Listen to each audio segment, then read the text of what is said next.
Kendaraan lapis baja Ukraina kembali menjadi target sasaran kelompok militer Rusia. Terbaru dalam sebuah rekaman yang ramai beredar di Telegram pada Sabtu 23 Maret 2024. Dalam rekaman menampilkan bangkai kendaraan militer pasukan Volodymyr Zelensky yang tersisa di medan pertempuran.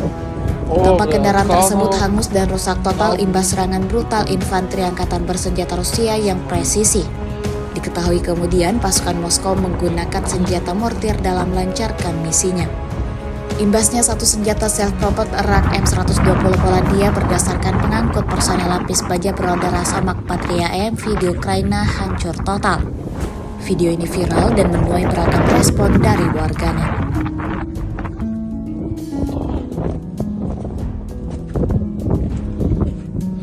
Фары тень лишились в камерані.